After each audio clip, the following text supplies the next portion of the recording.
Hey everybody, this is a brand new week, brand new episode. Man, it is beautiful outside today. Just finished up a workout and man, it's wonderful when you can come home. There's no rush. You don't have to rush out and tend to everybody and all that. You can just take the moment, relax, enjoy the nature, some birds out here doing their thing, and then provide some possibly useful information, advice for all you viewers. So today's episode is about, it's not about, obviously I didn't practice this, but it's even better, it's more entertaining, and I am an entertainer, so it's not about finding the right one, it's about becoming the right one. So this is all about, we've heard about it so many times from our parents, from teachers, from in books and movies, TV shows, about finding the one. The one! The one doesn't exist. Well, that's only half the truth. The one for right now, meaning the one for these next 2 years, the one for these next 5 years, the one for these next 10 years that I'm supposed to have kids with and experience marriage with, or have all these different experiences with. Yes, that definitely does exist. But the one and only, the one you meet in the same town you grew up in, and you just so happen to fall in love, and in high school, and you become high school sweethearts. Not that that can't happen, because the thing is, it takes the right family situation. A family situation where the kids saw a healthy relationship between the mom and the dad, where they learned oh, this is what it is to love each other, to show affection, what intimacy is like. Obviously, hopefully they didn't see that, but the point is to see the interaction between their parents, where it's oh, this is the balance of love, polarity, who has the more masculine presence and more feminine presence, and it's a beautiful thing for kids to observe. But the reality is, with the divorce rate being, I think it's almost 60% now, a lot of kids, I know I didn't have that experience. Most kids don't have that experience. They either through divorce, like my parents were divorced, or they see their parents in a loveless marriage where the intimacy died, years ago, and both start gaining weight and just not taking care of themselves, and then the kids end up gaining weight because they're insecure, and through insecurity they have to feed the love they're not receiving from their parents or from their siblings. So it ends up being a perpetual cycle, and that's why it's so important to learn these kinds of things. What kinds of things, you ask? Right, I haven't mentioned it yet. So I have some friends now who either look up to me or get advice, with relationships and stuff like that. And, I wasn't always like this, and I'm still learning. Every single day I am learning, and it's a never-ending journey. But I got here. It's been a process. I used to be so needy. I used to be so insecure. And it's because I didn't see that kind of stuff. I didn't see true affection and all that, and again, balance in a relationship. I didn't see that growing up. And I looked towards movies, probably why I'm an actor now. I saw a fake representation of how things are supposed to be. And I'm not saying all movies. I would say probably somewhere in the 80s, maybe 90s, things kind of switched, where people that were writing movies were coming from their insecurities and their own projection of what they would like things to be like. Basically seeing reality different than what it is. So I had to learn. I went through so much trial and error, and I'm so grateful for it. I've had so much heartbreak, so much heartache, and guess what? You know who's responsible for that? I am. I'm responsible for that, not for person A, B, or M. They were just reacting to what I was giving off, and I was giving off my insecurities and my fear and all that, and they only responded accordingly. It's my fault.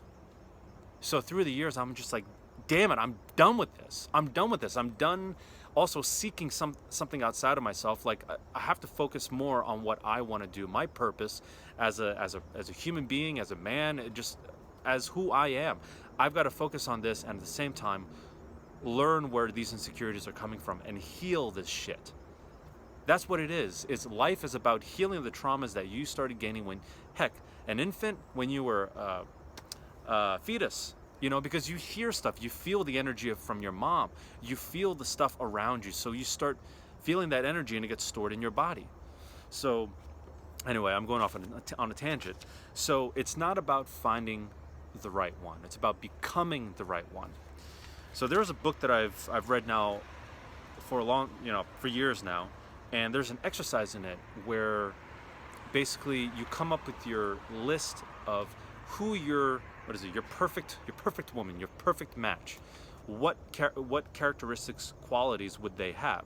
You come up with a list of, you might end up having 20 or 30 or whatever it is, and then you choose your top 10, the absolute important characteristics, qualities that you desire in a partner. It's kind of tough, but this is where it comes down to what matters most for you, which means that these match your values.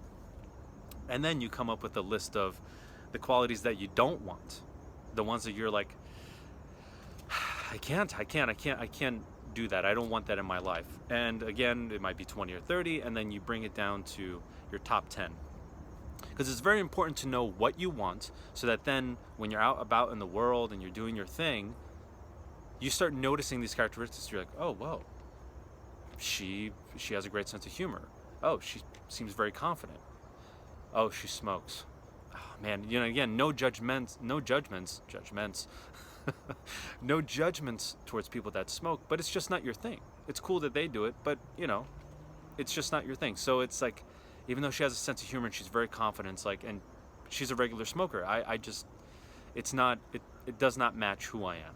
So it's important to know that, because then because I'm sure you will, or you've had, because I've done the same thing for years, you give people a pass. It's like, well, they smoke, but she's hot. She's hot. That only lasts so long. It's looks really. It's the initial thing, but for instance, if the personality's not there, or just there are things about them that don't match your personality or who you truly are inside, looks vanish very quickly. Looks are temporary. So. And here's the thing about creating your list. If you want somebody who has a great sense of humor, who's sweet and kind-hearted, who's adventurous, is a giver, who's a creative type, stuff like that.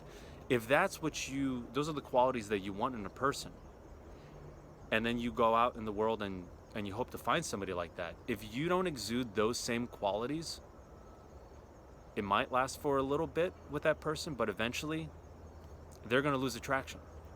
Because, we've always heard that opposites attract. Now, that's true to a certain extent, but when it comes down to it, like attracts like. We've heard of the law of attraction. Things that like attracts like. Who you are, you tend to become best friends with, or have partners who are, there's a similar energy, there's a similar frequency, you feel like you've known each other for a long time. It's because you see yourself in them, and vice versa. So if you want to attract those kind of people with those qualities, you have to become that person. For instance, like you want somebody who is easygoing, fun, doesn't get into arguments, but you yourself are prone to becoming easily like butthurt or get aggravated or frustrated, and you take it out on the person. Guess what? That person's not going to take it for that long, and then they're going to bounce. So if you are that person right now, you have to learn to adapt and be willing to change. You've got to work on yourself. You got to work these kinks out, because if you don't, you're not going to find the right one, because you haven't become the right one. So, man, this is a really quick message. It's almost 10 minutes, but it feels like 5. So the big takeaway is the one doesn't exist. Actually, technically, you are the one, right? You're Neo. You are the one. When you focus on becoming the right one, who you are, who you truly are, realizing all the gifts that you have and that you can give to the world, to your friends, to your family, to coworkers, and eventually to a partner, it just becomes so easy and effortless, and life is just amazing. So start with you and see what happens. Have an amazing week.